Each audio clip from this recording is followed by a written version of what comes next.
దావీదు పట్టణమందు నేడు రక్షకుడు మన కొరకు పుట్టి ఉన్నాడు, క్రీస్తు నేడు పుట్టెను.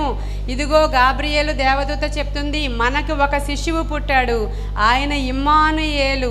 కాబట్టి ఇదిగో మనుష్యులందరికీ కలగబోయేటువంటి మహా సంతోషకరమైన సువర్తమానము. హల్లెలూయా. మన పండుగ అంటే అర్థం ఏంటంటే సువార్త.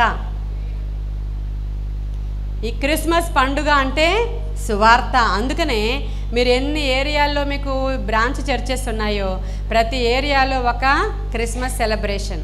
అక్కడ ఉన్నటువంటి అన్యులను మీరు పిలుస్తారు, అక్కడున్న బంధువులను మీరు పిలుస్తారు, అక్కడున్న స్నేహితులను మీరు పిలుస్తారు, క్రైస్తవేతరులను పిలుస్తారు, భోజనాలు పెడతారు, ప్రేమ విందులు పెడతారు, సువార్త ప్రకటిస్తారు. హల్లెలూయా, హల్లెలూయా. అదే పండుగ. అంత మాత్రమే కాదు కానీ ఇంకా వారు పండుగలో ఏం చేయాలంట? వారు దేవునిని ఆరాధించాలి, వారు పాటలు పాడాలి. ప్రతిదానికి పాటలే. వాళ్ళు ఎర్ర సముద్రం దాటితే పాట, నడిస్తే పాట, కూర్చుంటే పాట, నించుంటే పాట, ఒకడు హతమైపోతే పాట, ఒకడు బాగుపడితే పాట. అవునా? మీరు చూస్తారు, కీర్తనల గ్రంథంలో చూస్తారు, దావీదు దగ్గర చూస్తారు, దావీదు గారు పాడిన పాటలు చూస్తారు. దావీదు గారు అయితే చక్కగా కీర్తనల గ్రంథంలో పైన హెడ్లైన్స్ పెడతాడు. ఇది వాయిద్యాలతో పాడదగినది, ఇది తంతి వాయిద్యాలతో పాడదగినది, ఇది తాళముతో పాడదగినది, ఇది రాగముతో పాడదగినది. అవునా? అందుకే దావీదు అంటే దేవునికి చాలా ఇష్టం. హల్లెలూయా.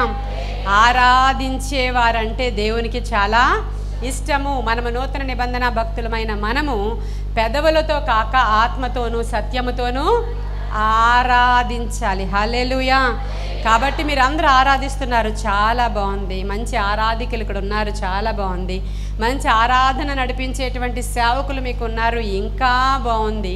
అయితే మన జీవితాలలో రోజు ఇలా ఆరాధిస్తూనే ఉన్నాము. అయితే మన జీవితాలలో మార్పు వచ్చిందా? ఎలాంటి మార్పు మనకి కావాలి? ఈ రోజుల్లో ఎలాంటి దినాలంటే ఇవి చాలా భయంకరమైన దినాలలో మనం ఉన్నాం. ఎక్కడ చూసినా మనుష్యులకి సమాధానం అనేది లేనే లేదు, నెమ్మది లేదు, రోగములు ఎక్కడ చూసినా. మనం ఇలా కూర్చున్నాము, ఇలా ఆరాధిస్తున్నాము, ఇలా నెమ్మదిగా ఉన్నామంటే కేవలము దేవుని యొక్క ఉచితమైన కృప మాత్రమే, కృప మాత్రమే, కృప మాత్రమే. మరియా దేవుని దగ్గర నుంచి కృప పొందుకుందంట. దూత వచ్చి చెప్తున్నాడు ఏమనంటే, దయాప్రాప్తురాలా నీకు శుభము, ఎందుకంటే నీవు కృప పొందుకున్నావమ్మా. దేవుని దగ్గర నుంచి నీవు కృపను పొందుకున్నావు. ఈరోజు ఆ కృప మనం పొందుకోవాలి. ఇక్కడ దేవుని యొక్క కృపకి మనము పాత్రులం అవ్వాలి. మన మీదకి దేవుని యొక్క కృప, కనికరము, ఆయన రాజదండము దిగి వచ్చిందంటే మనమందరం కూడా వేరే ఇలాంటి స్టార్స్ పెట్టుకోవాల్సిన అవసరం లేదు. మనమే సూపర్ స్టార్స్ అయిపోతాం, మనమే సూపర్ స్టార్స్ అయిపోతాం. అవునా కదా? ఎస్తేరు అనేటువంటి మాటకి అర్థం ఏంటంటే నక్షత్రము. ఎస్తేరు అనేటువంటి మాటకి అర్థం ఏంటండి? నక్షత్రము. ఆవిడ ఒక స్టార్. ఎందుకని? తన స్వంత జనాంగాన్ని చెరలో నుంచి ఆవిడ రక్షించింది కనుక ఆవిడ ఒక స్టార్. మరి మీరు ఎంతమందినైనా రక్షిస్తున్నారా? ఎందరైతే అనేకులను దేవుని తట్టు త్రిప్పుతారో వారందరూ ఆకాశ మండలంలోని జ్యోతుల వలె ప్రకాశిస్తారంట. మనకి వేరే స్టార్స్ అవసరం లేదు. మనమందరము ఒక్కొక్కరము ఒక్కొక్క స్టార్ లాగా మన జీవితాలలో అద్భుతమైనటువంటి విజయం రావాలి. ఎలా? ఎస్తేరు జీవితంలో వచ్చినట్లు. ఎస్తేరుకి ఏం జరిగింది? రాజుగారి యొక్క కృపకి పాత్రురాలయ్యింది ఆవిడ. రాజుగారు రాజదండం ఆవిడ వైపు చాపి ఆవిడ కృప పొందుకున్న తరువాత రాణి అయిన ఎస్తేరు నీకు ఏం కావాలి అని అడిగాడు. ఈరోజు మిమ్మల్ని కూడా దేవుడు అడుగుతున్నారు, ఈ క్రిస్మస్ పండుగకి ఏం కావాలి? బాగుందా ఇది? నిజంగా అలా వచ్చి అడిగితే ఏం కోరుకోవాలో రెడీగా ఉండండి, లోపల డిసైడ్ అయ్యి ఉండండి. మన దేవుడు అడిగిన వాటికంటే, ఊహించిన వాటికంటే అత్యధికముగా చేయగల సమర్థుడైన దేవుడు ఆయన. మీరు అడిగిన దానికంటే, ఊహించిన దానికంటే ఎక్కువగా ఇస్తాడు. ఈ మాటలన్నీ ప్రాసతోనూ యాసతోనూ మాట్లాడుకోవడానికి బాగున్నాయి కదా అని నేను మాట్లాడట్లా, జీవ గ్రంథములో నుంచి మీతో మాట్లాడుతున్నాను నేను. దేవుని యొక్క గ్రంథములో జీవం ఉంది. కాబట్టి మీరు ఈరోజు అడగండి, దేవా ఫస్ట్ పాయింట్ చెప్తున్నారు సేవకురాలు, ఎక్కడి నుంచో మా కోసం వచ్చారు, చాలా దూరంగా ప్రయాణం చేసి వచ్చారు, కానీ మా కోసం ఏదో తెచ్చారు అనేటువంటి ఆలోచన ఖచ్చితంగా మనకు ఉండాలి. మీ సేవకులకి వాక్యము రాదని నన్ను పిలవలేదు, మీ సేవకులకు వాక్యం తెలియదు అని కూడా నన్ను పిలవలేదు. మాకు అన్నీ తెలుసు, కానీ ఎక్కడి నుంచో దైవజనురాలు మాకు ప్రేరేపణ వచ్చింది ఆవిడని పిలవాలని.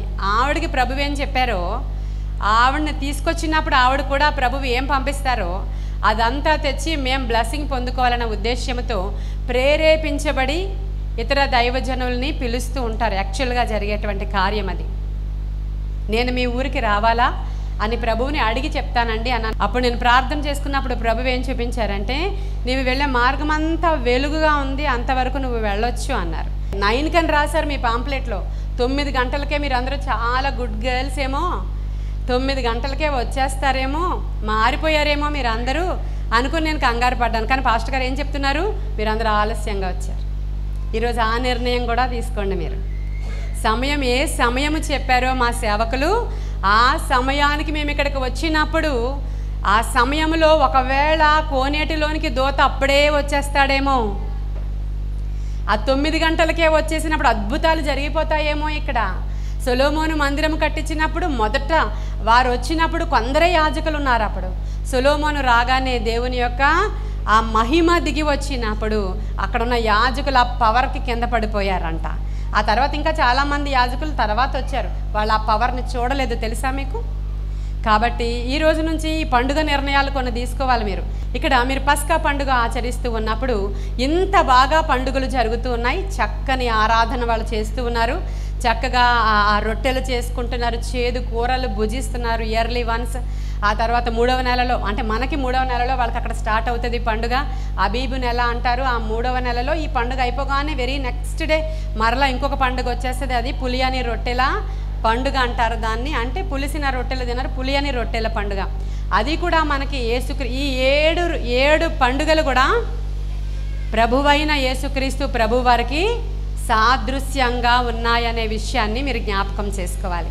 మొదటిది పస్కా గొర్రె పిల్ల, రెండవది పాపరహితుడు ఆయనలో ఏమాత్రము పాపము, మచ్చ, మరక, డాగు, ముడత, కళంకం ఏది కూడా లేనే లేదు. కాబట్టి ఆయన పాపము ప్రక్షాళన చేయడానికే ఆయన ఇక్కడికి వచ్చారు. కాబట్టి అవన్నీ కూడా ఆయన యొక్క మరణ పునరుద్ధానాలకి సాదృశ్యంగానే ఈ 7 పండుగలు కూడా ఉన్నాయి. కాబట్టి ఆ పండుగలు వీళ్ళు ఆచరిస్తూ ఉండేవారు. అంటే ఆ రోజు తెలీదు, ఇదంతా కూడా ఈరోజు మనం నూతన నిబంధన చదువుతూ ఉంటే ప్రభువైన యేసుక్రీస్తు ప్రభు వారికి ముందుగా రాయబడిన ఛాయ అంటారు దాన్ని, అదంతా కూడా ఒక ఛాయ. కాబట్టి ఈరోజు మనం అందరం కూడా, ప్రభువా మేము ఈరోజు పండుగ క్రైస్తవులమా లేకపోతే నిజమైనటువంటి క్రైస్తవులమా?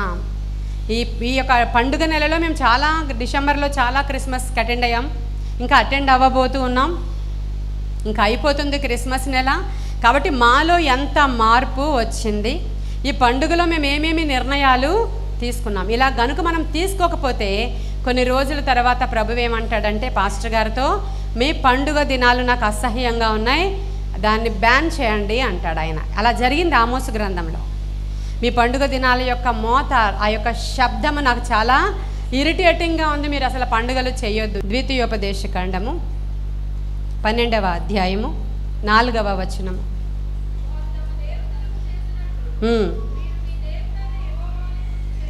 చూడండి, నేను మైక్లో చదువుతున్నాను. వారు తమ దేవతలకు చేసినట్లు మీ దేవుడైన యెహోవాకు మీరు, మళ్ళీ చెప్పండి అందరూ, వారు తమ దేవతలకు చేసినట్లు మన దేవుడైన యెహోవాకు అలా చేయకూడదు. అర్థమైందండి? ఇప్పుడు మనము పండుగ ఆచరించవచ్చు, తప్పు లేదు, కానీ మనము మన క్రీస్తుని ప్రకటిస్తూ పండుగ చేయాలి, మనం క్రీస్తుని ఆరాధిస్తూ పండుగ చేయాలి, ఆయన మరణ పునరుద్ధానాలను జ్ఞాపకము చేసుకుంటూ పండుగ ఆచరించాలి. క్రిస్మస్ అనే మాటకు అర్థం ఏంటంటే క్రీస్తుని ఆరాధించుట. అంటే మనం ఆయనను ఆరాధించడమే మన పని. ఆత్మతో సత్యముతో మనం ప్రభువుని మనము ఆరాధిస్తూ ఉండగా, వారు ఆరాధించుట మొదలు పెట్టగానే శత్రువులు అక్కడ కూలిపోయారంట. వారు ఆరాధించుట మొదలు పెట్టగానే శత్రువులు పారిపోయారంట. వారు ఆరాధించుట మొదలు పెట్టగానే యెరికో గోడలు కూలిపోయాయంట. వారు ఆరాధించుట మొదలు పెట్టగానే మాటుగాండ్రు శత్రువు మీద పడ్డాడంట. ఇవన్నీ జ్ఞాపకం ఉంచుకొని మనము ఆత్మతో సత్యముతో మనము దేవుణ్ణి ఆరాధించాలి. మనం ఆరాధించేటప్పుడు మనం ఎలా ఉండాలి? పరిశుద్ధముగా ఉండాలి. ఎందుకంటే మనల్ని అందరినీ పేతురు గారు ఏమన్నారంటే, మీరు రాజులైన యాజక, ఎవరమంట మనము? రాజులైన యాజక సమూహమును, దేవుని సొత్తైన ప్రజలై ఉన్నారు మీరు. మన దేవుడు పరిశుద్ధుడు గనుక మనము కూడా పరిశుద్ధముగానే ఉండాలి. మనం యాజకులము కదా. ఇప్పుడు యాజకులు గర్భగుడిలోనికి వెళ్ళినప్పుడు, అతి పరిశుద్ధ స్థలములోనికి వెళ్ళినప్పుడు అక్కడ ఏముంటుంది? ఏముంటుంది? నా వెనకాల ఉంది. ఏ చర్చిలోనూ చూడలేదు నేను, ఇక్కడే చూశాను. ఇక్కడే ఉంది కదా, పెద్ద మందసం ఉంది. ఇది చూసినప్పుడల్లా మీకు ఇంకా భయం వేయాలి. మేము యాజకులము, మేము గనుక పరిశుద్ధత లేకుండా ఈ స్థలానికి వస్తే అక్కడికక్కడే పడి చేస్తాము. ఇదేనా రాసింది అక్కడ? గట్టిగా మాట్లాడనా? ఇప్పుడు పడి చేస్తాం అంటే అననీయ సప్పిరాల్లాగా అక్కడే చనిపోము, కానీ పాపముల చేతను అపరాధముల చేతను మనము చచ్చిపోతే ఆ సాతానుడు వచ్చి మన మీద రూల్ చేస్తూ ఉంటాడు. కాబట్టి ఇంటిలోనికి శోధకుడు వస్తే కష్టాలు, నష్టాలు, అప్పులు, రోగాలు, బాధలు, మాటి మాటికి వచ్చేటువంటి వ్యసనాలు, త్రాగుడు, జూదము, ఈ గృహాలలో సమాధానము లేనితనము ఎందుకు వస్తుందంటే దుష్టుడు వస్తే ఇవన్నీ కూడా ఆటోమేటిక్, ఎందుకంటే అవన్నీ కూడా దుష్టుడికి ఇష్టమైనటువంటి పనులు కనుక వచ్చేస్తాయి. కాబట్టి ఈరోజు రెండవ నిర్ణయం, మొదటిది దేవుని యొక్క కృపకు మీరు పాత్రులవ్వాలి. రెండవది పరిశుద్ధత ఆయుధముగా కలిగి ఎవరైతే నిత్యము ఆరాధిస్తారో వారి దగ్గర ఆయన నివాసం ఉంటాడు. ఎందుకంటే ఆయన పరిశుద్ధుడు, పరిశుద్ధుడు, పరిశుద్ధుడు, పరిశుద్ధుడు, పరిశుద్ధుడు, పరిశుద్ధుడు అని వేల వేల దేవదూతలతో మన ప్రభువు కొనియాడబడుతున్నారంటండి. నేను పరిశుద్ధుడను గనుక మీరు కూడా అలా పరిశుద్ధంగా పండుగ ఆచరించలేదు కాబట్టే దేవుడు ఏం చెప్పాడు? మీ పండుగలు నాకు వద్దు, వచ్చే సంవత్సరం నుంచి ఇవేమీ నాకు అక్కర్లేదు అని అనక ముందే మనం ఏం చేస్తామంటే ఈ పండుగ దినాలలో మనల్ని మనము కంప్లీట్గా దేవునికి సరెండర్ చేసుకోవాలి. మిమ్మల్ని మీరు సమర్పించుకోవాలి. సజీవ యాగాలుగా మీ హృదయాలను దేవునికి సమర్పించాలి. స్త్రీలు ఇలా ఉండకూడదు అని బైబిల్లో ఏమి రాసుందో అలా ఉండకూడదు అంతే. స్త్రీలు ఇలాంటి వాళ్ళగా ఉండకూడదు అని కొన్ని రాసున్నాయి కదా బైబిల్లో. కొండెగత్తెలుగా ఉండకూడదు, అబద్ధములాడువారిగా ఉండకూడదు, వ్యభిచారిణులుగా ఉండకూడదు, చెడ్డ చూపులు చూసేవారిగా ఉండకూడదు, చెడ్డ ప్రేరేపణలు మగవారికి కలిగించేవారిగా స్త్రీలు. ఇవన్నీ కూడా కఠినమైన మాటలే, కానీ మనకు అవసరమైన పండుగ అంటే 4 పాటలు పాడుకొని మనము వెళ్ళిపోదాము, చాలా బాగుంది అని చెప్పి మనము కేకలు వేసి స్టార్ పెట్టుకుని వెళ్ళిపోవడం కాదు. కానీ ఈ లక్షణాలు మనలో ఈరోజు గనక ఉంటే నీ ఇంట్లోనికి పండుగ దినాలు రావడం కష్టమైపోతాయి. ఎందుకంటే మన గృహాలు క్రీస్తునందు చిన్న పరలోకాలుగా ఉండాలని దేవుని కోరిక, దేవుని యొక్క ఆశ. మీరు ఫలించి ఆశీర్వదింపబడి అభివృద్ధి చెంది ఈ భూమిని నిండించండి అని మన అందరికీ కూడా దేవుడు తన యొక్క బ్లెస్సింగ్ని రిలీజ్ చేశారు. దినదినాభివృద్ధి ఉండాలి మన జీవితాలలో. అంతేగాని కొన్ని సంవత్సరాల క్రితం మనం ఎలా ఉన్నామో అలాగే ఉండిపోయి, మన సేవకులు చాలా అభివృద్ధి చెందిపోయి, మన సేవ చాలా అభివృద్ధి చెందిపోయింది, కానీ మీరు ఎలా ఉన్నారో అలాగే ఉండిపోయారు. అప్పుడు అర్థం ఏంటి? మనలో ఇంకా చాలా ఏవో కరెక్ట్ చేసుకోవాల్సినవి ఉన్నాయి గనుక ఈరోజు నాయనా నీ కృప నాకు కావాలయ్యా. మరియా దేవుని యొక్క కృప పొందుకుంది గనుక ఆమె సర్వోన్నతుని శక్తి చేత ఆమె గర్భము ధరించిందంట. దూత వచ్చినప్పుడు ఆ దూత చెప్తున్నాడు, దయాప్రాప్తురాలా నీకు శుభము అని చెప్పి భయపడకు అంటాడు. లోకాసువార్త 1:30లో నువ్వు భయపడొద్దు, ఎందుకంటే దేవుని యొక్క శక్తి నిన్ను కమ్ముకుంటుంది కాబట్టి, నిన్ను దేవుడు సెలెక్ట్ చేసుకున్నాడు కాబట్టి, మరి నువ్వు కన్యకగా ఉన్నటువంటి నీవు సర్వోన్నతుని యొక్క శక్తి చేత కుమారుని కంటావు కాబట్టి. అంటే ఫస్ట్ మరియా భయపడిందండి. పాపం భయపడిందా లేదా? అయ్యో నేను పురుషుని ఎరుగని దాననే, ఇది ఎలా సాధ్యము అని అడిగింది ఆమె. అడిగినప్పుడు అప్పుడు దూత చెప్పాడు దేని ద్వారా సాధ్యమో అక్కడ దూత చెప్పాడు. ఫస్ట్ భయపడింది మరియా. ఈరోజు ఇక్కడ కూర్చున్న మీలో నేను వచ్చేటప్పుడు కారులో వస్తున్నప్పుడే దేవుడు నాకు ఏమని చెప్పారంటే ఇక్కడ చాలామందికి భయం ఉంది అని చెప్పాడు ఆయన. అది నిజమా కాదని నేను అడగను, అది ఆయన చెప్పాడు కాబట్టి నిజమే. అర్థమైందా? మీలో ఎంతమందికి ఈ మాట తాకింది చెయ్యొద్దండి అని నేను అడగను, ఆయన చెప్పాడు కాబట్టి అది నిజం అంతే. మీలో చాలామందికి ఇక్కడ భయం ఉంది. ఆ భయము నుంచి విడుదల కొరకు దేవుడు ఈరోజు ఒక ప్రార్థన చేయడానికి నన్ను పంపించారు ఇక్కడికి. ఎందుకంటే మనము ధైర్యము గల ఆత్మ. ఇందాక నేను వస్తూ ఉన్నప్పుడు ఏ సిస్టర్ ఇక్కడ మాట్లాడుతున్నారో నాకు తెలియదు, కానీ మనకి ధైర్యం ఇచ్చే ఆత్మ, ఇంద్రియ నిగ్రహం గల ఆత్మ, దేవుని యొక్క ఆత్మశక్తి అనే మాటలు వినబడుతున్నాయి నేను వచ్చేటప్పుడు. అంటే 1-2 సార్లు పరిశుద్ధాత్మ దేవుడు మాట్లాడిస్తూ ఉన్నారంటే ఈరోజు ఇక్కడికి వచ్చిన మీరందరూ కూడా ఈరోజు భయాన్ని విడిచిపెట్టి ధైర్యము కలిగి సింహాల వలె బయటికి వెళ్ళాలని దేవుని ఆలోచన, ఆయన ఆలోచన. ఎందుకని చెప్తున్నానంటే మరియ ఎందుకు భయపడిందంటే ఈ రోజుల్లో లాగా కాదు. ఆ రోజుల్లో ప్రదానము చేయబడిన తరువాత ఎవరైనా గర్భము తెచ్చుకుంటే, ప్రదానము చేయబడిన తరువాత ప్రదానము చేసిన అబ్బాయితో ఏమైనా బయట కనిపిస్తే, తప్పు పని చేస్తే చాలా పనిష్మెంట్ ఉంటుంది. అక్కడ రాళ్లతో కొట్టి చంపేస్తారు. కాబట్టి ఆమె ఫస్ట్ నేను పురుషుని ఎరగని దానిని ఇది నాకు ఎలా సాధ్యమో అని ఆవిడ అడిగారు. అడిగినప్పుడు సర్వోన్నతుని శక్తి నిన్ను కమ్ముకుంటుంది కనుక ఇది సాధ్యమే అని చెప్పినప్పుడు వెంటనే ఆమె ఏమంటదంటే దయాప్రాప్తురాలని అంటుంది. ఆవిడేమంటది, ఆవిడొక మాట అంటది. ఆ మాట చూద్దామా? లూకాసు వార్తలో 1:38 చూద్దాం. ఇదిగో ప్రభువు దాసురాలను, నీ మాట చెప్పున నాకు జరుగునుగాక. హల్లెలూయా. ఈరోజు నేను చెప్తున్నాను, ఈరోజు మీకు భయము వెళ్ళిపోయి ధైర్యము గల ఆత్మ మీ దగ్గరికి రావడానికి ఈ మాట చెప్పండి. మీరు ఏమనంటే, అయ్యా ఇదిగో ప్రభువు దాసురాలను, నీ మాట చెప్పున నాకు జరుగునుగాక, నీ మాట చెప్పున నా ఇంట్లో జరుగునుగాక, నీ మాట చెప్పిన నా జీవితంలో ధైర్యము కలుగునుగాక. ధైర్యము చేయాలి స్త్రీలు. ధైర్యము చేయకుండా ఏది కూడా అసలు అవ్వదు. అక్కడ రక్తస్రావ రోగము కలిగినటువంటి ఒక స్త్రీ ప్రభువు దగ్గరికి వచ్చింది. ప్రభువు ఎవరు? ఆ దినాలలో నరుడుగా, ఆయన సంపూర్ణ నరుడు, సంపూర్ణ దేవుడు, ఆయన సంపూర్ణ మానవుడు, సంపూర్ణ దైవ కుమారుడు ఆయన. కాబట్టి ఆయన ఆ రోజులలో నరుడుగా వచ్చినప్పుడు అక్కడ ఆయన రబ్బీ అంటారు ఆయన్ని. రబ్బీలు అంటే బోధకులు. ఆయన వెళుతున్నప్పుడు ఆయనతో పాటు అనేక మంది ఫాలోవర్స్, ఆయన కూడా అందరూ మగవాళ్లే. స్త్రీలు ఆయనను వెంబడించే వాళ్ళు ఎక్కడో దూరంగా ఉన్నారు. అయితే అందరూ మగవాళ్ళు నడిచి వెళుతూ ఉంటే ఆ రోజుల్లో ఇంకా కడగా ఉండడం అనేటువంటి ఆచారము, రక్తస్రావము కలిగినటువంటి స్త్రీ కడగా ఉండాలి. అలాంటి స్త్రీ 12 సంవత్సరాల నుంచి ఆవిడ ఆ యూట్రస్ క్యాన్సర్తోనో మరి బ్లడ్ క్యాన్సర్తోనో ఏ క్యాన్సర్తో ఆవిడ బాధింపబడుతుందో ఆవిడకి కలిగినటువంటి ధనమంతా కూడా ఆమె వ్యాధి నయము చేసుకోవడానికి ఖర్చు పెట్టేసుకుందట. ఖర్చు పెట్టుకున్నప్పుడు ఇప్పుడు ఆవిడ దగ్గర ఏమీ లేదు, ఇంకా వైద్యుల దగ్గర చేయడానికి వైద్యము లేదు, ఖర్చు పెట్టడానికి ఆవిడ దగ్గర డబ్బులు లేవు.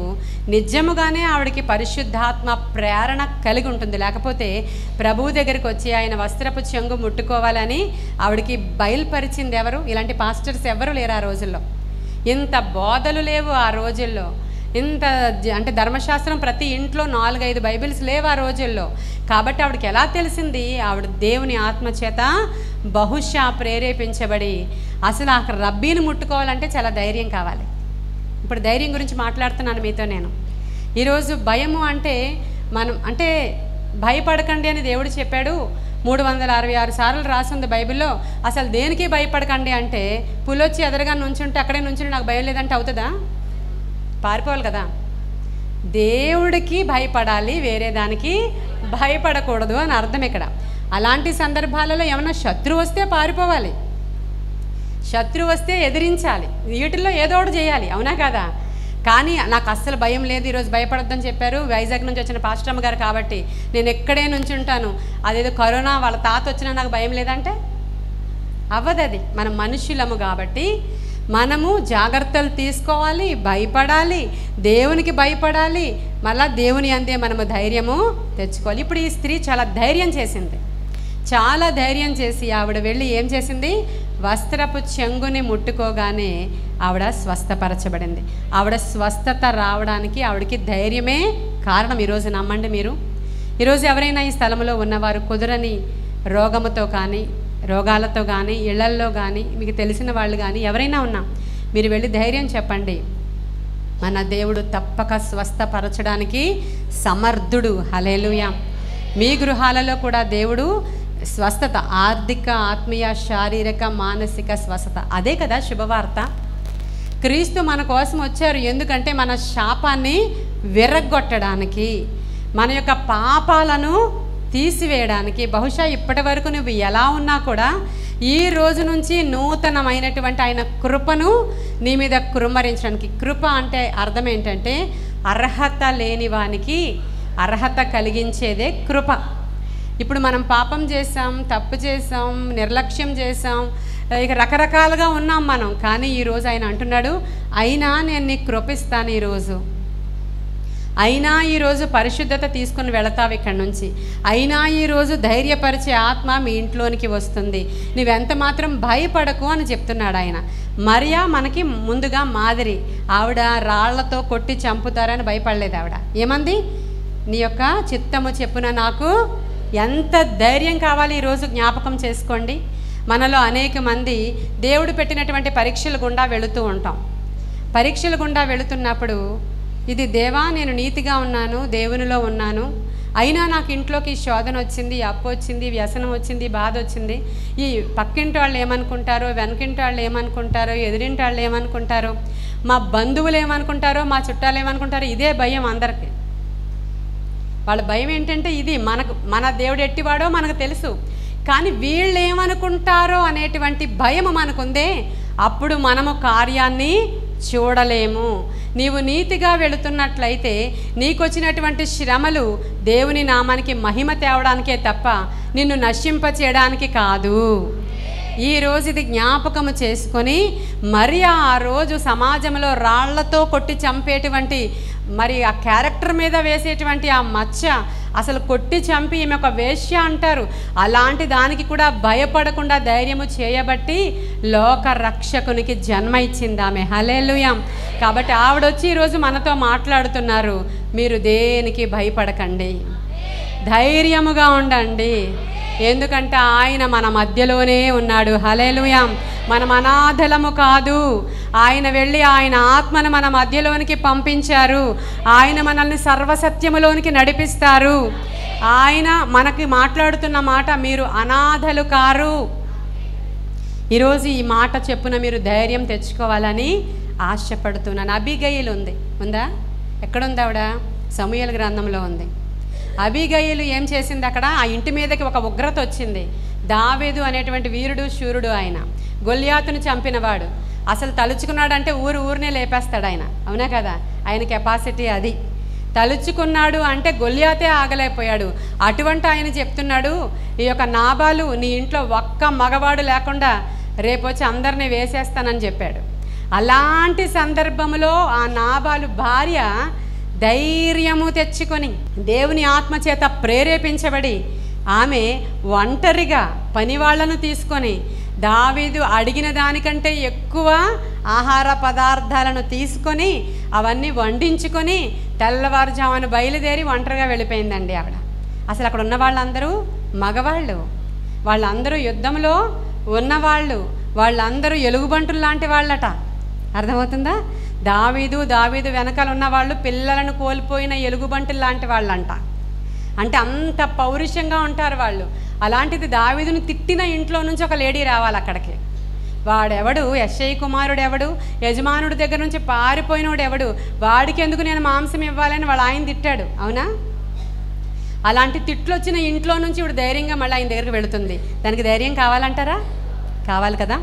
ఈరోజు నీ ఇంట్లో ఎలాంటి వ్యసనమైనా, ఎలాంటి పరిస్థితి అయినా, ఎలాంటి కష్టమైనా, ఎలాంటి నష్టమైనా, ఈ పండుగలో ఒక ధైర్యపరచు ఆత్మ మీ గృహాలలోనికి, మీ హృదయాలలోనికి రావాలని నేను ఆశపడుతూ ఉన్నాను. ప్రియమైన దేవుని బిడ్డలారా, అది పైన చేసేటువంటిది కాదు, కానీ దేవుడిచ్చే ఆత్మ అది పిరికితనపు ఆత్మ ఉండని ఆత్మ. అది పిరికివారుగా మనం ఎవరం కూడా ఉండొద్దు. అంటే మనలో చాలామందికి కొన్ని రకాల ధైర్యాలు ఉంటాయి. అదొక మొండి ధైర్యం ఉంటుంది. మన నిజం కాకపోయినా మనం నోరేసుకుని పడిపోతుంటాం పక్కింటి దగ్గర దెబ్బలాటకి. ఆ ధైర్యము, ఆ భయము ఆ భయం లేకపోవడం కాదు నేను మాట్లాడుతున్నది. నీ ఏ పరిస్థితుల్లో వెళుతున్నావో ఆ పరిస్థితులకు భయపడొద్దు అని చెప్తున్నా నేను. ఎందుకంటే సాతానుడి యొక్క అతిపెద్ద ఆయుధం ఏంటంటే నిన్ను కృంగిపోయేలాగా చేయడం. వాడు ఆయుధం అదే, ఇంకేం చేయక్కర్లేదు. నీకున్న పరిస్థితిని బట్టి నీ యొక్క ఏదో నీ గృహం ఆగిపోయింది కట్టుకోవడం, అందరూ వచ్చి ఏమనుకుంటున్నారు, దీనిని బట్టి నువ్వు కృంగిపోతూ ఉంటావు. మీ అబ్బాయికి జాబ్ పోయింది, దాన్ని బట్టి ఏమనుకుంటారు. ఇవన్నీ విషయాల గురించి కూడా వాడు నిన్ను కృంగిపోయేలాగా నీకు మాటలు వినబడేటట్టు చేస్తాడు. నీకు ముందు మాటలు వినబడతాయి నీకు. అవ్వ దగ్గరికి వచ్చి కూడా మాట్లాడా? చెవులే కదా ఆవిడ ఇచ్చింది, చెవులే ఇచ్చింది ఆవిడ. ఫస్ట్ బాగున్నావా అని అడిగాడు, అంతేనా? హాయ్ చెప్పాడు. చెప్పకుండా ఎలా కమ్యూనికేషన్ స్టార్ట్ అవుతుంది? అవునా కాదా? అన్నిటికీ ముందు చెవులు ఇచ్చింది, తలకాయ ఊపింది, ఆ తర్వాత బాగున్నావా అని అడిగాడు. ఇంక అన్ని మాటలు వెంటనే వచ్చి తర్వాత నిరాశలోనికి వాడు పక్కింటి వాళ్ళ ద్వారానో, వెనకింటి వాళ్ళ ద్వారానో, చర్చిలో ఉన్న వాళ్ళ విశ్వాసుల ద్వారానో ఎవరో ఒకరి ద్వారా వస్తాడు. ఆ మాట చెప్తాడు, అక్కడి నుంచి నువ్వు చర్చికి మానేస్తావు. ఏం ప్రయోజనం? వెళుతున్నానండి, సంవత్సరం వెళ్ళాను, 2 సంవత్సరాలు వెళ్ళా, నా పాస్టమ్మ గారు చెప్పారు, అమ్మ నీకు తప్పకుండా అన్నీ మంచిగా అవుతాయని. 3వ క్రిస్మస్ అండి ఇది, అయినా నాకు అవ్వలేదు. ఆ మాటలు చాలా గట్టిగా ఉంటాయి నీ చెవిలో. దాన్ని పట్టుకుని ప్రార్థన చేయబుద్దయ్యదు, మందిరానికి రాబుద్దయ్యదు, నుంచుంటావు కానీ ఆరాధన సరిగా చెయ్యవు, నువ్వు ప్రాణం పెట్టవు దేవునికి. ఇలాంటివి అనేకమైన లక్షణాలు వచ్చి కృంగుబాటు వస్తుంది నీ జీవితంలో. వాడి యొక్క ఆయుధం అది. కాబట్టి ఈరోజు ఆ యొక్క రక్తస్రావ రోగము కలిగిన స్త్రీ ఎలా ధైర్యం చేసిందో, ఆవిడ ఎంతమంది ఎన్నన్నా ఆవిడ పట్టించుకోలేదు, ఏం పాపం చేసిందో. ఈ రోగం వచ్చింది ఈవిడ ఎంత మంచి స్త్రీ కాదు చూడు. మగవాళ్ళు అందరూ అక్కడ ఉంటే వాళ్ళ మధ్యలో నుంచి వెళ్ళిపోయి ఆ యవనస్తుడైన 33.5 సంవత్సరాల యవనస్తుడిని ఎలా ముట్టుకుందో ఏం పట్టించుకోలేదు ఆమె. పైగా అక్కడ నిలవబడినప్పుడు ప్రభు అడుగుతున్నాడు, ఎవరు నన్ను ముట్టుకున్నారో అని అడిగారు. దొంగతనంగా వెళ్ళిపోయింది ఆవిడ, అక్కడి నుంచి వెళ్ళలేదు. సాక్ష్యము చాలా ఇంపార్టెంట్, సాక్ష్యము చాలా ప్రాముఖ్యమైనది. ప్రియమైన దేవుని బిడ్డలారా, నీ సాక్ష్యం చాలా ప్రాముఖ్యమైనది. వెంటనే ఆవిడ బయటకు వచ్చి ఆవిడ ఏమని చెప్తుంది, అయ్యా నేనే మిమ్మల్ని. దానికి ఎంత ధైర్యం కావాలండి? దానికి ఎంత ధైర్యం కావాలి? ఈరోజు మీరు జ్ఞాపకం చేసుకోండి, ఈ స్త్రీలందరూ ఎన్ని విషయాలలో ధైర్యం చేశారో. ఒక డేరింగ్ స్టెప్ బయటికి వేస్తేనే కానీ నీకు అవ్వదు. మా బంధువులు ఇంకా మారలేదండి, మా గోత్రం వాళ్ళు ఇంకా మారలేదండి, మా వాళ్ళు మారలేదండి, వచ్చే క్రిస్మస్కి వస్తానండి, అప్పుడు బాప్తిస్మం తీసుకుంటానండి, నాకు భయం వేస్తుందండి కదా. ధైర్యము చాలా ప్రాముఖ్యమైనది.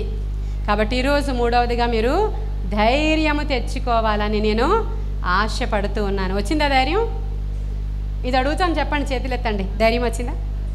అసలు మాకు భయమే లేదు, మీరు ఎందుకు చెప్తున్నారో మాకే తెలీదా అన్నట్లుగా మీరు కూర్చున్నారు. మీరు కూర్చున్న విధానం ఎలా ఉందంటే అసలు మాకు భయమే లేదు, మీరేదో రాంగ్ ప్లేస్కి వచ్చారు, అజ్జమూరు కాదేమో మీరు రావాల్సింది, ఆకువీడి దగ్గర ఇంకొక ఊరేమో, ఇలా వచ్చేసారేమో పాస్టమ్మ గారు అన్నట్లుగా కాదా? ధైర్యం వచ్చిందా? దేవుని యొక్క కృపను మీరు రిసీవ్ చేసుకున్నారా? పరిశుద్ధత అన్ని ఏరియాల్లో ఉండాలని కోరుకోండి అమ్మా. ఈరోజు పరిశుద్ధత చాలా ప్రాముఖ్యమైనది. మరియా చాలా సాధారణమైనటువంటి ఒక పేద కుటుంబంలో పుట్టినటువంటి ఒక మామూలు సాధారణ యువతి. అనేక మంది రాజకుమార్తెలు వివాహాలు చేసుకోకుండా ఆ యూదుల రాజు మా కడుపునే పుట్టాలి అని చూస్తున్న దినాలలో వాళ్ళెవ్వరి దగ్గరికి ఆ దూత వెళ్ళలేదు. కానీ సాధారణమైన స్త్రీ దగ్గరికి వచ్చి ఆమె గర్భాల్లో ఆయన జన్మించడానికి ఇష్టపడుతున్నప్పుడు ఎందుకు ఆవిడ గర్భములో ఆయన పుడతాడు, ఎలా పుడతాడు అంటే సర్వోన్నతుని శక్తి వచ్చి నిన్ను కమ్ముకుంటుంది. ఈరోజు మీరందరూ ఆరాధన చేస్తున్నప్పుడు మీ బాడీస్ బాగానే రెస్పాండ్ అవుతున్నాయి, మీరందరూ వైబ్రేషన్స్ ఫీల్ అవుతున్నారు, చప్పట్లు కొడుతున్నారు, మీరు ఆరాధిస్తున్నారు. ఎందుకంటే ఆ పాటల యొక్క మాధుర్యానికి, పరిశుద్ధాత్మ ప్రెజెన్స్కి. కానీ ఇంకా లోతైన పరిశుద్ధాత్మ అభిషేకపు ఆ యొక్క ప్రెజెన్స్ మీకు కావాలని దేవుణ్ణి అడగాలి. మీరు అలా ఆరాధిస్తున్నప్పుడు ఏం జరగాలంటే ఆటోమేటిక్గా మీలో ఉన్నటువంటి ప్రతి విధమైనటువంటి బంధకాలు తెగిపోవాలి. ప్రియమైన దేవుని, ఆ బాండేజెస్ బ్రేక్ అయిపోవాలి. ఎందుకంటే వాళ్ళు ఆరాధిస్తూ ఉన్నప్పుడు మేడగదిలో వాళ్ళకి ఏం జరిగింది, అక్కడ వాళ్ళందరి మీదకి అగ్ని జ్వాలల వంటి నాలుకలుగా విభాగింపబడినట్లుగా వారి తలల మీద వ్రాలగా వాళ్ళు అన్య భాషలతో మాట్లాడుతూ ఉన్నారు. ఏమని మాట్లాడుతున్నారు? వారు ఎరుగరు కానీ వారు వారి కొరకు వారే ప్రవచించుకుంటున్నారు. హల్లెలూయా. భాషలు మాట్లాడేవాడు వాడు ఎరుగడు కానీ వాడు దేవదూతల భాషలు మాట్లాడుతున్నాడు. భాషలు మాట్లాడేవాడు తనకే క్షేమాభివృద్ధి కలుగజేసుకుంటాడు. ఇప్పుడు ఈ యొక్క పరిశుద్ధాత్మ ఆరాధన జరుగుతూ ఉంటే ఎవరికి క్షేమాభివృద్ధి? అది మీకు ఏం జరుగుతుంది? క్షేమాభివృద్ధి. కాబట్టి డెప్త్లోనికి వెళ్ళండి. ఇంకా పైన వైబ్రేషన్స్ ఓకే, మన బాడీ ఫస్ట్ రెస్పాండ్ అవుతుంది, తర్వాత నీ యొక్క ఆత్మ రెస్పాండ్ అవ్వాలి. ఈ ఆత్మ ఎప్పుడైతే దేవుని ఆత్మతో లింక్ అవుతుందో అప్పుడు గొప్ప అద్భుతాలు మీకు జరగడం మొదలవుతాయి అని అర్థం. అంతే తప్ప ఎలా ఉన్న వారం అలా ఉండిపోవడం ఎంత మాత్రం కూడా కానే కాదు. కాబట్టి సర్వోన్నతుని శక్తి అక్కడికి వచ్చినప్పుడు ఏం జరిగింది? అక్కడ అసాధ్యమైనది సాధ్యపరచబడింది.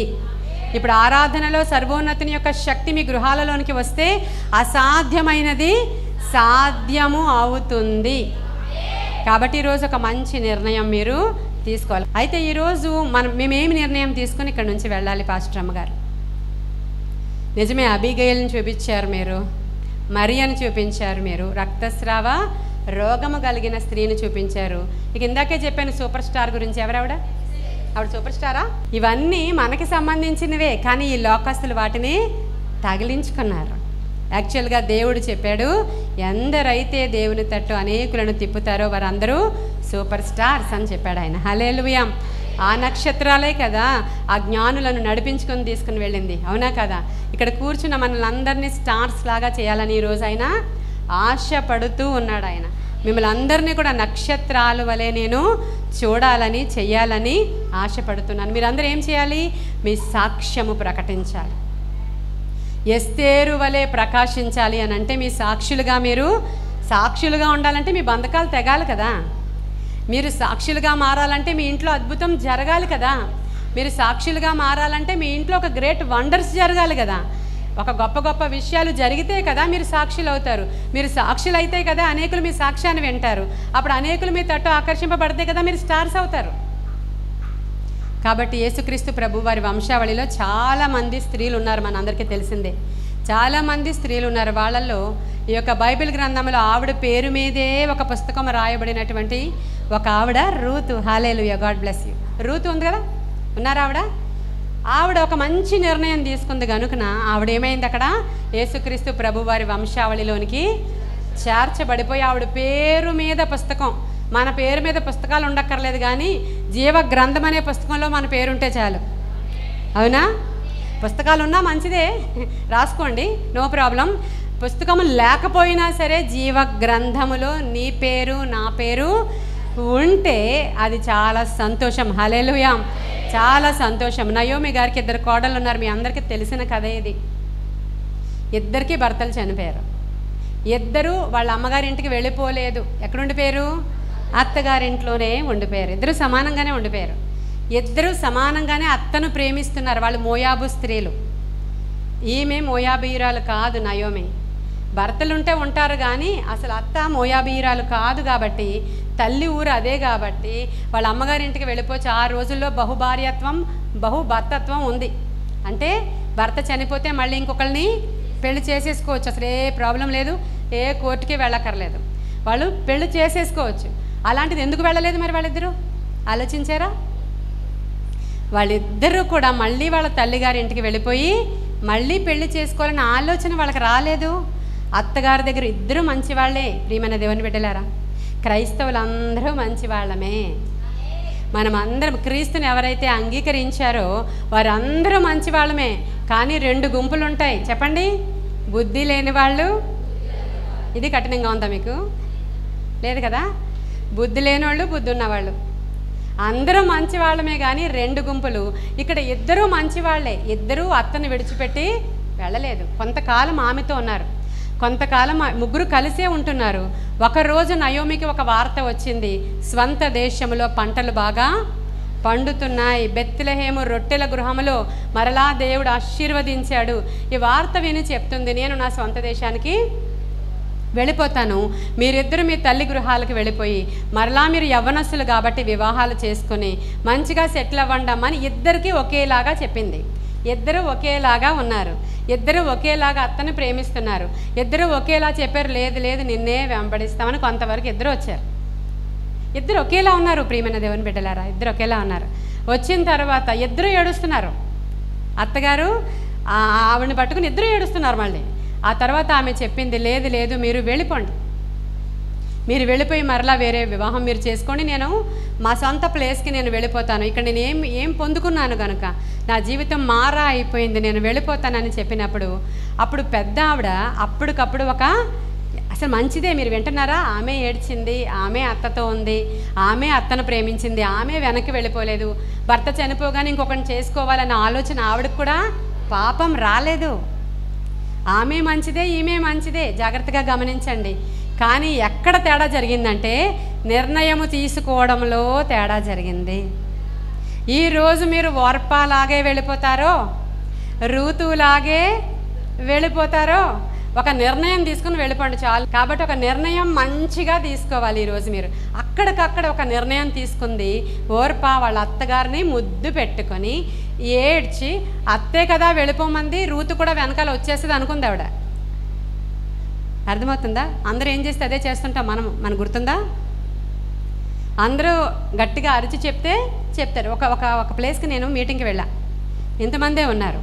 అయితే మీలో ఎవరికైనా హీలింగ్ కావాలేమో లేచి నుంచోండి అన్నాను. అప్పుడు ఒక ఆవిడ ఇలా చూసింది, ఎవరు నుంచోలేదు, అందుకని ఆవిడ నుంచోలేదు. యాక్చువల్గా ఆవిడకి చాలా పెద్ద ప్రాబ్లం ఉందంట. అర్థమవుతుందా? నేను వేరే ఊరు వెళ్ళాను కాబట్టి నాకు తెలియదు వాళ్ళందరికీ ఏం ప్రాబ్లమ్స్ ఉన్నాయి. ఆవిడ వెనక్కి చూసింది, ముందుకు చూసింది, పక్కకు చూసింది, ఇటు చూసింది, ఎవరూ లేవలేదు, ఆవిడ లేవలేదు. అప్పుడు ప్రార్థన అంతా అయిపోయి వచ్చేస్తుంటే మళ్ళీ లైన్లో నుంచున్నారు. ఏం కావాలి అంటే హీలింగ్స్ కావాలంట. మరి ఇందాక నేను నుంచోమన్నాను, ఎవరూ నుంచోలేదు కదా పాస్టర్ అమ్మగారు, అందుకు మేము నుంచోలేదు. అందుకని వార్ప ఏమనుకుందంటే ఈవిడ కూడా నా వెనకాలే వచ్చేస్తుంది. నేను ముద్దు పెట్టుకున్నానా, రూతు కూడా ముద్దు పెట్టుకుంది, నేను ఏడ్చానా, ఆమె కూడా ఏడ్చింది అని వెళ్ళిపోతూ వెనక్కి తిరిగి చూస్తే ఇంకేముంది, ఆవిడ రావట్లేదు. ఆవిడ అత్తని ఏం చేసింది, హత్తుకుంది. హల్లెలూయా, హల్లెలూయా. అత్తని హత్తుకుంది. నీ దేవుడే నా దేవుడు, నా జనమే నీ జనము, నువ్వు ఎక్కడికి వెళితే అక్కడే, నువ్వెక్కడ మరణిస్తావో నేను అక్కడే అనేటువంటి నిర్ణయం తీసుకొని అత్తగారిని వెంబడించి వెళ్ళిపోయినటువంటి రూతు యొక్క చారిత్రకమైన నిర్ణయం అది. హల్లెలూయా. అద్భుతము జరిగింది అది హిస్టరీలో.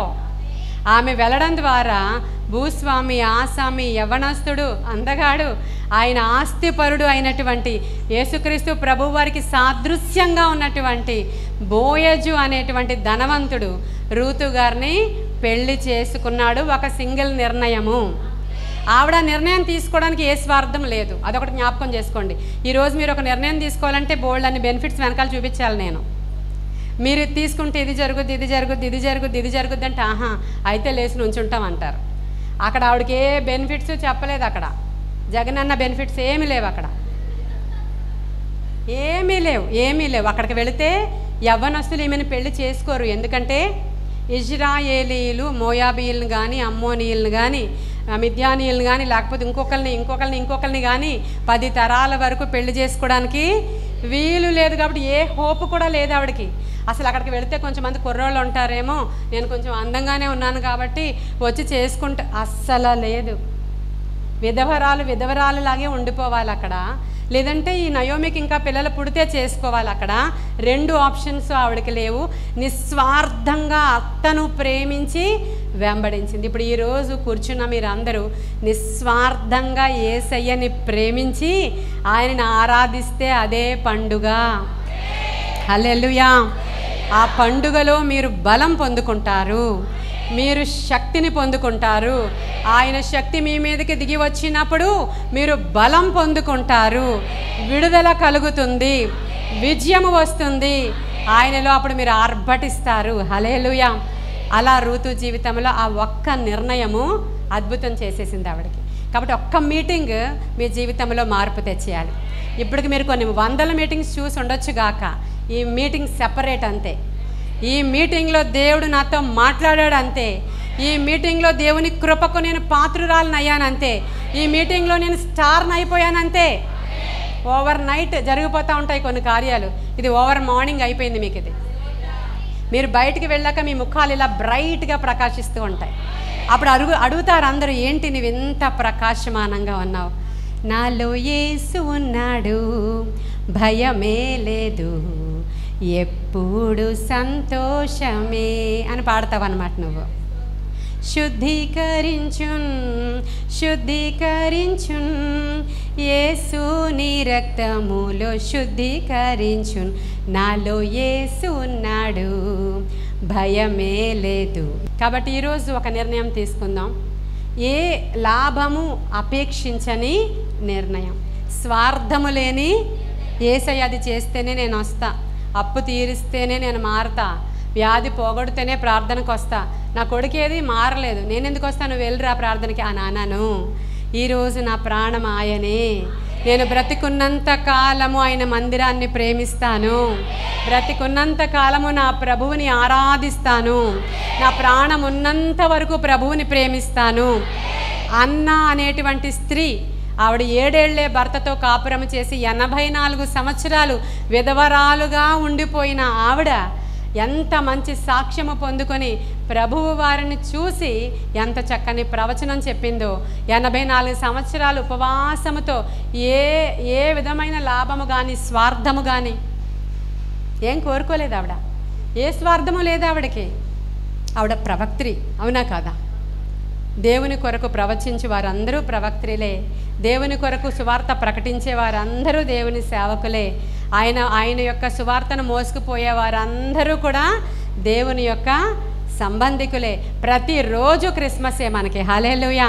ఎందుకంటే ప్రతి దినము సువార్త ప్రకటించుట అది చాలా గొప్ప భాగ్యమై ఉన్నది కనుక మీ ఊరంతా ఇంకా ఉజ్జీవింపబడాలని, గొప్ప కార్యాలు మీ ఊరిలో జరగాలని, గొప్ప విడుదల జరగాలని, అనేక ఆత్మలు రక్షించబడాలని, ఈ సంఘము ఈ బ్రాంచెస్ అన్నీ కూడా ఆశీర్వదింపబడాలని, మరి మీ సేవకులందరూ కూడా మంచి అభిషేక పూర్ణులై ఇంకా అనేక చోట్ల వాడబడాలని నేను మనస్ఫూర్తిగా కోరుకుంటూ ఈ కొన్ని మాటలు మన వినికిడిలో దేవుడు దీవించునుగాక. ఇంతవరకు మీరు అందరూ శ్రద్ధగా వినిన మీ అందరికీ మరొకసారి వందనాలు. God bless you. Happy Christmas, merry Christmas, happy Christmas, God bless you. నాకు ఈ మంచి అవకాశం ఇచ్చినటువంటి సునీత పాస్టర్ గారికి, ప్రశాంత్ పాస్టర్ గారికి కూడా వందనాలు తెలియచేసుకుంటూ ఈ కొన్ని మాటలు నేను ముగిస్తూ ఉన్నాను. God bless you. Thank you.